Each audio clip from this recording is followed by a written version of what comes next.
Welcome to GDR news బులెటిన్ల ముందుగా headlines. Viksit Bharat దిశగా సంస్కరణల వేగం. బడ్జెట్ అనంతరం వెబినార్లో ప్రధాని మోడీ ప్రసంగం.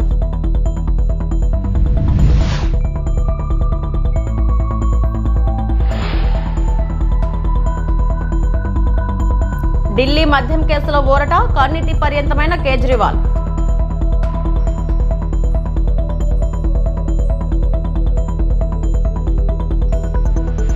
డిఎంకేలో చేరిన పన్నీర్ సెల్వం.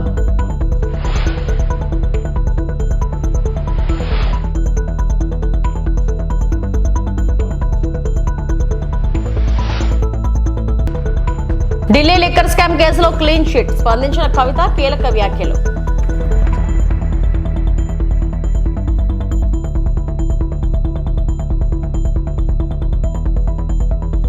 తిరుమల లడ్డు అంశంపై హోరాహోరీ. ఏపీ శాసనమండలి కొద్దిసేపట్లోనే వాయిదా.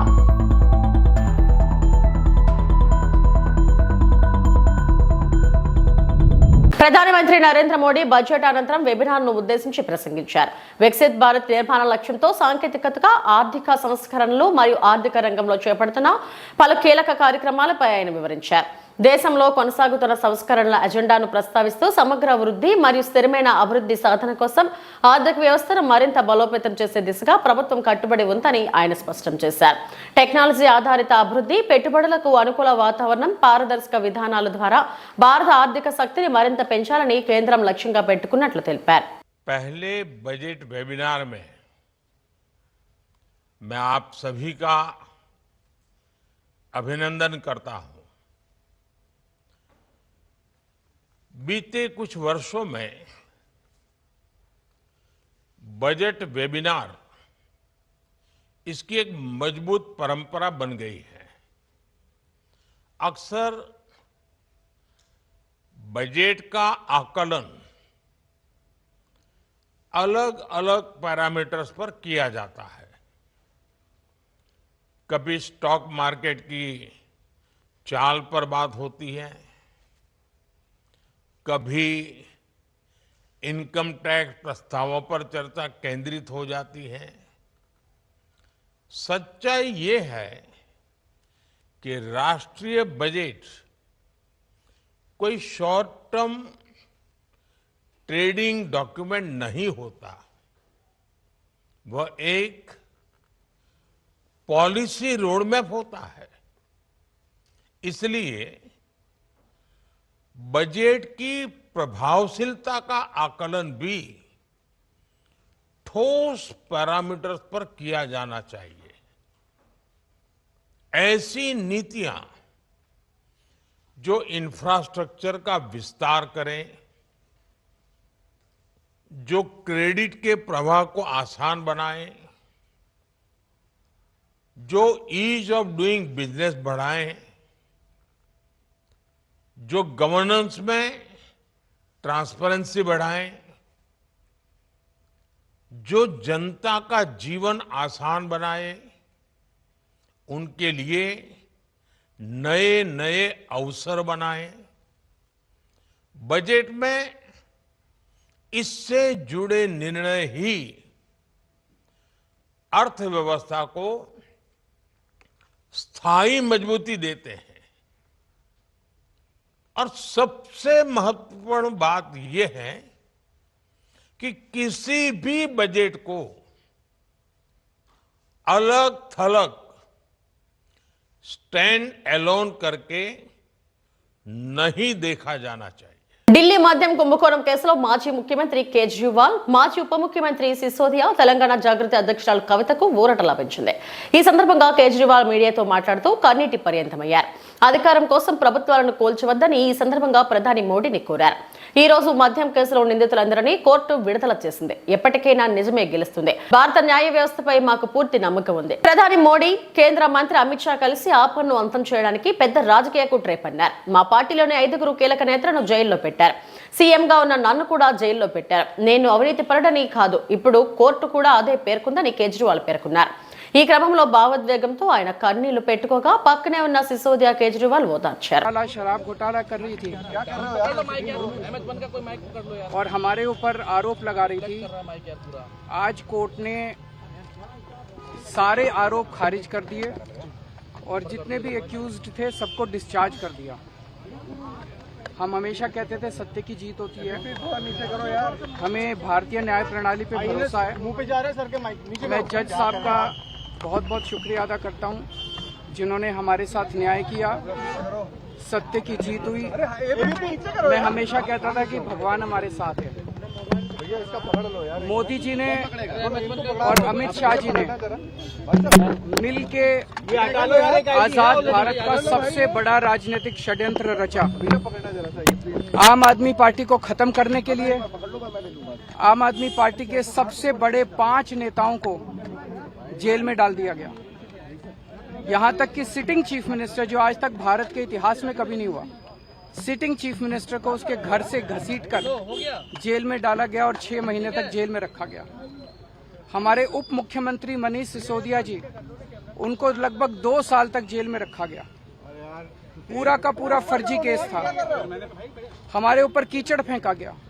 24 घंटे टीवी चैनलों के ऊपर डिबेट चलते थे, खबरें दिखाई जाती थी केजरीवाल भ्रष्ट है, केजरीवाल भ्रष्ट है।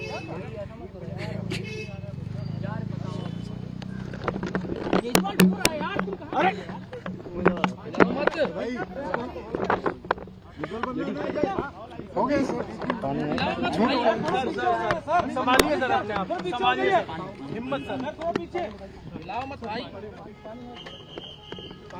ये केजरीवाल भ्रष्ट नहीं है। मैंने केवल अपनी जिंदगी में ईमानदारी कमाई है। इन्होंने झूठा केस लगाया और आज ये साबित हो गया। कोर्ट ने कहा है कि केजरीवाल कट्टर ईमानदार है, मनीष सिसोदिया कट्टर ईमानदार है, आम आदमी पार्टी कट्टर ईमानदार है। मैं प्रधानमंत्री जी से कहना चाहता हूं, सत्ता के लिए इस तरह से खिलवाड़ मत कीजिए देश के साथ। इस तरह से संविधान के साथ खिलवाड़ मत कीजिए। आपको सत्ता चाहिए, अच्छे काम कीजिए। आज देश के सामने इतनी बड़ी बड़ी समस्याएं हैं, महंगाई है, बेरोजगारी है, पूरे देश में सड़कें टूटी पड़ी है, चारों तरफ पोल्यूशन ही पोल्यूशन हो रहा है। चारों तरफ देश में इतनी समस्याएं हैं, उन समस्याओं का समाधान करके सत्ता में आइए ना। केजरीवाल पे, आम आदमी पार्टी पे झूठे केस क्यों करते हैं? अच्छा काम करके सत्ता में आइए। इस तरह के झूठे केस करना और 24 घंटे विरोधियों के, विपक्षियों के खिलाफ ऊट पटांग के केस करना, उनको जेल में डालना, ये एक प्रधानमंत्री को शोभा नहीं देता। इससे देश आगे नहीं बढ़ेगा। देश आगे तब बढ़ेगा जब जनता की समस्याओं का समाधान किया जाएगा। అసెంబ్లీ ఎన్నికలకు ముందు తమిళనాడు రాజకీయాల్లో కీలక పరిణామం చోటు చేసుకుంది. రాష్ట్ర మాజీ ముఖ్యమంత్రి అన్నా డీఎంకే బహిష్కృత నేత పన్నీర్ సెల్వం అధికారిక డీఎంకే పార్టీలో చేరారు. సీఎం స్టాలిన్ సెల్వం కు కండువా కప్పి పార్టీలోకి ఆహ్వానించారు. శుక్రవారం చెన్నైలోని పార్టీ కార్యాలయంలో స్టాలిన్ సమక్షంలో సెల్వం, ఆయన కుమారుడు మాజీ ఎంపీ రవీంద్రనాథ్ పాటు ఎమ్మెల్యే అయ్యప్పన్ తదితరులు కూడా డీఎంకే కండువా కప్పుకున్నారు. రానున్న అసెంబ్లీ ఎన్నికల్లో ఓపీఎస్ తన సొంత నియోజకవర్గమైన తేనిలోని బోడిమెట్టు నుంచి డీఎంకే తరపున పోటీ చేసే అవకాశం ఉందని పార్టీ వర్గాలు తెలిపాయి. ஒரு அரசியல் பண்பாரோடு தளபதி அவர்கள் கட்சியையும் ஆட்சியும் வழிநடத்திக் கொண்டிருக்கிறார் என்பதை நான் நன்றாகவே உணர்ந்து திமுகவில் பெருமகிழ்ச்சியோடு நான் இணைந்திருக்கிறேன். அரசியலில் இன்றைக்கு ஒரு சர்வாதிகாரியாக ஆணவ போக்கோடு நடந்து கொள்கின்ற எடப்பாடி எந்த காலத்திலும் இனி அரசியலில் வெற்றி பெற முடியாத ஒரு சூழ்நிலையை அதிமுகவுக்கு உருவாக்கியிருக்கிறார். இன்றைக்கு பேரறிஞர் பெருந்தகை அண்ணா ஆரம்பித்த திமுகவில் தாய் கழகமான திமுகவில் மகிழ்ச்சியோடு என்னை இணைத்துக் கொண்டிருக்கிறேன். என்னை இணைத்துக் கொண்டிருக்கின்ற திராவிட முன்னேற்ற கழகத்தினுடைய தலைவர் மாண்புமிகு தமிழ்நாடு முதலமைச்சர் தளபதி அவர்களுக்கு என்னுடைய முதல் நன்றியும் வணக்கத்தையும் இந்த நல்ல நேரத்திலே தெரிவித்துக் கொள்ள கடமைப்பட்டிருக்கிறேன். இன்றைக்கு அரசியலில் அண்ணா காட்டிய வழி, கலைஞர் காட்டிய வழியில் ఇంద్రకీలాద్రిపై కొలువైన కనకదుర్గమ్మను తెలంగాణ ఉప ముఖ్యమంత్రి బట్టి విక్రమార్క శుక్రవారం దర్శించుకున్నారు. అంతకుముందు ఆయనకు ఆలయ అసిస్టెంట్ కమిషనర్ రంగారావు అర్చకులు ఘన స్వాగతం పలికి దర్శన ఏర్పాట్లు చేశారు. దర్శనం అనంతరం బట్టి విక్రమార్కకు పండితులు వేదాశీర్వచనం పలికి ప్రసాదం అమ్మవారి చిత్రపటాన్ని అందజేశారు.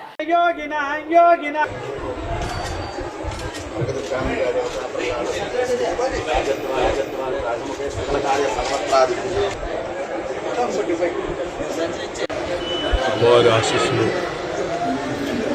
రెండు తెలుగు రాష్ట్రాల ప్రజలపైన చల్లగా ఉండాలని, వారి ఆశీస్సులతో రెండు రాష్ట్రాలు కూడా బాగా అభివృద్ధి చెందాలని, ప్రజా సంక్షేమంతో పాటు అభివృద్ధి కార్యక్రమాలు కూడా మెండుగా పొందాలని, ప్రపంచవ్యాప్తంగా ఉన్నటువంటి మానవాళ్ళందరూ కూడా వారి చల్లని చూపు ఆశీస్సులు ఉండాలని ఆశీస్సులు. తిరుమల లడ్డు అంశంపై జరిగిన వాగ్వాదాలతో ఏపీ శాసనమండలి ప్రారంభమైన కొద్దిసేపటికై వాయిదా పడింది. మండలి ప్రారంభమైన తర్వాత నిన్నటి ఘటనలపై చైర్మన్ మాట్లాడారు. ఆ తర్వాత స్పందించిన మంత్రి అచ్చెన్నాయుడు తిరుమల లడ్డు అంశంపై చర్చకు ప్రభుత్వం సిద్ధంగా ఉందని చెప్పారు. అనంతరం సభా కార్యకలాపాలను ప్రారంభించిన చైర్మన్ తిరుమల లడ్డు అంశంపై వైకాపా సభ్యులు ఇచ్చిన వాయిదా తీర్మానాన్ని తిరస్కరించి ప్రశ్నోత్తరాలను ప్రారంభించారు. వైకాపా సభ్యులు ఆందోళనకు దిగడంతో మంత్రి అచ్చెన్నాయుడు తీవ్రంగా మండిపడ్డారు. వైకాపా ఆందోళన కొనసాగించడంతో సభను చైర్మన్ కొద్దిసేపు వాయిదా వేశారు.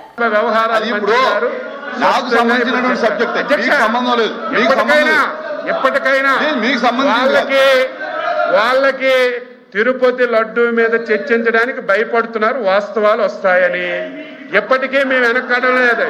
మీరు వెంటనే అధ్యక్ష, మీరు వెంటనే బిఎస్సిని పిలిపించండి, బిఎస్సిని పిలవండి. మా సభ్యులందరూ కూడా ఒకరు కాదు అధ్యక్ష, ఎంతమంది సభ్యులు ఉన్నారు అందరూ తిరుపతి లడ్డు మీద చర్చించడానికి సిద్ధంగా ఉన్నారు.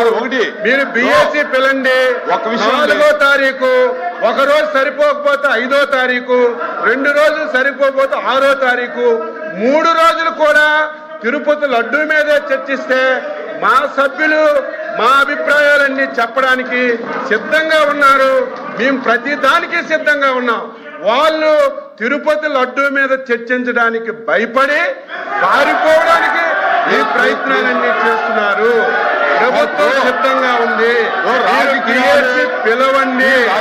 4వ తారీఖు, 5వ తారీఖు, 6వ తారీఖు, అవసరం ఉంటే ఇంకొక రోజు ఎక్కువైనా సరే చర్చించడానికి వాస్తవాలన్నీ రాష్ట్ర ప్రధానికి హిందూ సమాజానికి తెలియజేయడానికి ప్రభుత్వం సిద్ధంగా ఉంది అని చెప్పి మీకు తెలియజేస్తున్నాను అధ్యక్షుడు. Papers include in the list of business and deemed to have been laid on the table. Delhi liquor కేసులో రాస్ అవెన్యూ కోర్టు కీలక తీర్పు వెల్లడించింది. లిక్కర్ పాలసీ అవినీతి కేసులో సరైన ఆధారాలు లేవని వ్యాఖ్యలు చేసింది. సిబిఐ సరైన మెటీరియల్ లేకుండా కేసులో ఇరికించిందని కోర్టు తీవ్ర వ్యాఖ్యలు చేసింది. భారీ చాట్లో అనేక లోపాలు ఉన్నాయని, వాటికి సాక్ష్యాలు లేదా స్టేట్మెంట్లు మద్దతు లేదని స్పష్టం చేసింది. ఢిల్లీ లిక్కర్ పాలసీ కేసులో తెలంగాణ జాగృతి అధ్యక్షురాలు కల్వకుంట్ల కవితకు భారీ ఊరట లభించింది. జై తెలంగాణ, సత్యమేవ జయతే. ముందు నుండి ఏదైతే తెలంగాణ ప్రజలకు చెప్తూ వచ్చామో అదే విధంగా ఇవాళ కోర్టు కంప్లీట్గా కేసును పక్కకు పెడుతూ అందరినీ కూడా మరి నిర్దోషులుగా విడుదల చేయడం అనేది సంపూర్ణంగా ఈ దేశంలో న్యాయ వ్యవస్థ పైన మేము పెట్టుకున్నటువంటి నమ్మకాన్ని మరి వమ్ము కాకుండా ఇవాళ న్యాయ వ్యవస్థ కాపాడిందని చెప్పి మేము నమ్ముతా ఉన్నాం. ఈ దేశంలో ఏదైతే ఒక పొలిటికల్ వెండెటా నడుస్తోందో దానిలో భాగంగా పెట్టినటువంటి కేసుల నుంచి ఖచ్చితంగా కడిగిన ముత్యంలాగా నేను బయటికి వస్తానని నేను చెప్పడం జరిగింది. మరి అదేవిధంగా ఇవాళ రావడం జరిగింది. ఎక్కడా నా తప్పు లేకుండా ఒక రాజకీయ పరంగా ఈ కేసు పెట్టారని చెప్పి మేము పదే చెప్పిందే ఇవాళ నిజమైంది. ఈ కేసు పెట్టినటువంటి సందర్భంలో అనేక సార్లు ఢిల్లీకి వారి సొంత డబ్బులు ఖర్చు పెట్టుకొని మా తెలంగాణ జాగృతి నాయకులు, నన్ను అభిమానించేటటువంటి అన్నదమ్ములు, మిత్రులు అనేక మంది నాకు నా కుటుంబానికి అండగా నిలబడ్డారు. చాలామంది పేద కార్యకర్తలు డబ్బులు పోగేసుకొని ఢిల్లీకి ఫ్లైట్ టికెట్లు పెట్టుకొని వచ్చినటువంటి వాళ్ళు ఎంతోమంది నాకు తెలుసు. ప్రతి హియరింగ్కి వచ్చి నాకు ధైర్యాన్ని ఇచ్చిన వాళ్ళు ఎంతోమంది నాకు తెలుసు. అటువంటి వారిని జీవితంలో నేను మర్చిపోకుండా కళ్ళలో పెట్టుకొని చూసుకుంటానని వాళ్ళందరికీ కూడా తెలియజేస్తూ ఆ సమయంలో నా పిల్లలతోని అండగా నిలబడ్డటువంటి మా కుటుంబ సభ్యులకు, ముఖ్యంగా మా అత్త మామయ్య గారికి, మా మదర్కి, ఫాదర్కి, అదేవిధంగా మా హస్బెండ్ కానీ మా పిల్లలు కానీ ఏదైతే వాళ్ళు 5.5 నెలలు నరకయాతన అనుభవించినారో వారిని ఇంకా మంచి మనుషులుగా తయారు చేసిందని నేను బలంగా నమ్ముతూ, ఆ దేవుడిచ్చినటువంటి వరంగా నా కుటుంబం ఇవాళ నాతో నిలబడి ఉండడం, నా కుటుంబంతో పాటు జాగృతి కుటుంబం, తెలంగాణ కుటుంబం నిలబడి ఉండడం చాలా సంతోషంగా ఉంది. వారందరికీ కూడా ధన్యవాదాలు తెలియజేస్తా ఉన్నా. ఇవన్నీ న్యాయం చివరిలో గెలిచిన 5.5 నెలలు నన్ను జైల్లో పెట్టి నన్ను నా కుటుంబానికి నా పిల్లలకి దూరం చేసినటువంటి సమయాన్ని ఎవరు తిరిగి తీసుకొస్తారు? అదేవిధంగా ఈ 5.5 నెలలు, అంతకుముందు 3 సంవత్సరాలు నన్ను ఎట్టుబడితే అటు మాట్లాడి ఆన్లైన్లో కావచ్చు నా బొమ్మలు మాఫ్ చేసి పెట్టి నన్ను హరాస్ చేసి నన్ను పబ్లిక్ మీటింగ్లలో అనేక రకాలుగా దుర్భాషలు ఆడినటువంటి వారందరికీ మరి ఎవరు జవాబు చెప్తారనేది ప్రజలు ఆలోచించుకోవాలి. ఒక నైతికతను క్రాస్ చేసి ఎట్టుబడితే అటు రిజల్ట్ రాకముందు మాట్లాడడం అనేటటువంటిది సమాజం కూడా అర్థం చేసుకోవాలని చెప్పి నేను కోరుతా ఉన్నాను. Extremely happy. మనందరికి తెలిసింది, it's a very politically motivated case that has finally come to an end. We have all known it, the people of Telangana has always known it, and now the judicial courts have also demanded this, and nothing else. Satyameva Jayate. Thank you. జై తెలంగాణ.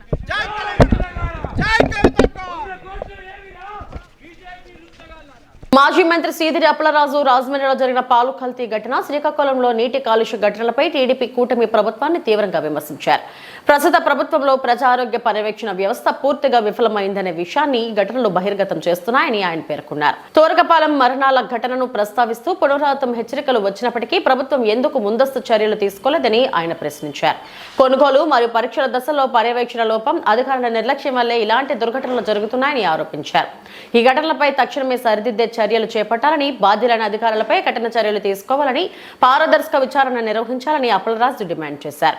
ఆంధ్రప్రదేశ్లో ఇలాంటి విషాదకరమైన నివారించగల ఘటనలు మళ్లీ పునరావృతం కాకుండా ప్రభుత్వం కట్టుదిట్టమైన చర్యలు తీసుకోవాలని ఆయన స్పష్టం చేశారు.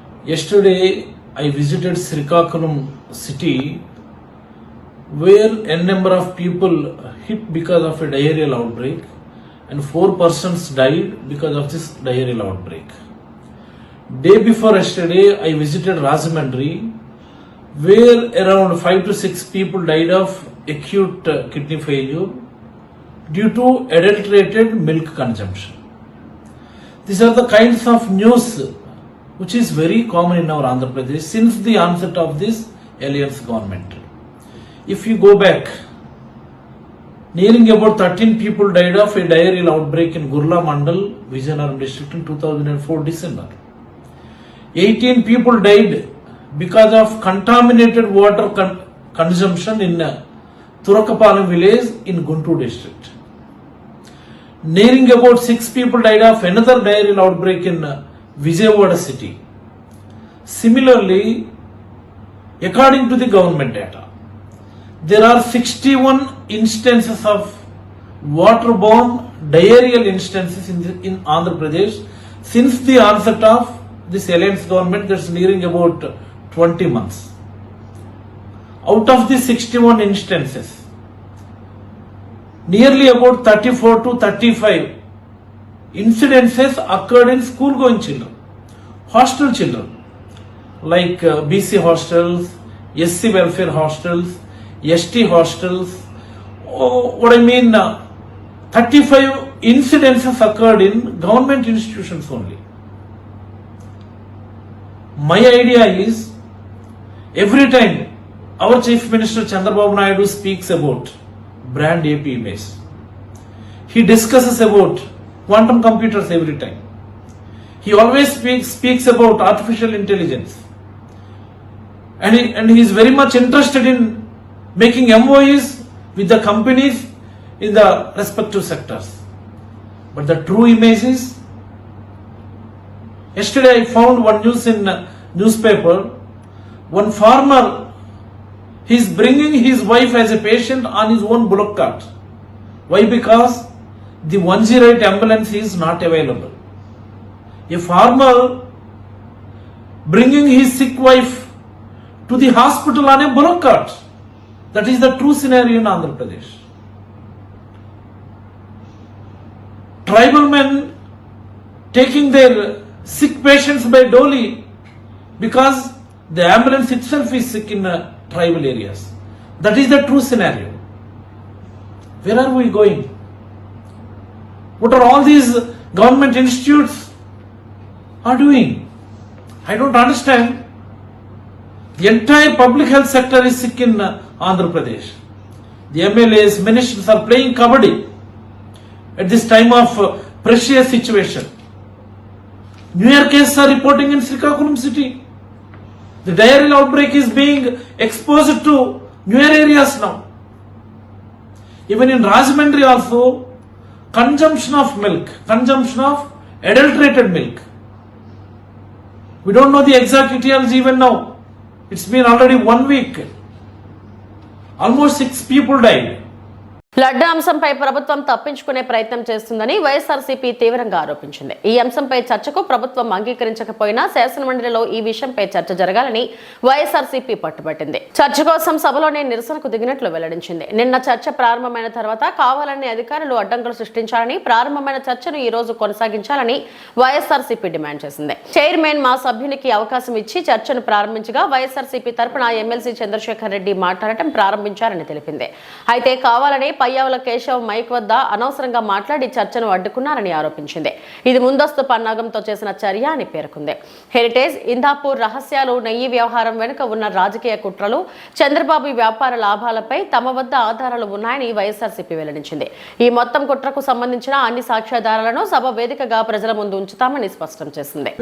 లడ్డూపై చర్చ, లడ్డూపై చర్చ, లడ్డూపై చర్చ, లడ్డూపై చర్చ, లడ్డూపై చర్చ, లడ్డూపై చర్చ, లడ్డూపై చర్చ, లడ్డూపై చర్చ, లడ్డూపై చర్చ, లడ్డూపై చర్చ, లడ్డూపై చర్చ, లడ్డూపై చర్చ, లడ్డూపై చర్చ, లడ్డూపై చర్చ, లడ్డూపై చర్చ, లడ్డూపై చర్చ, లడ్డూపై చర్చ, లడ్డూపై చర్చ, లడ్డూపై చర్చ.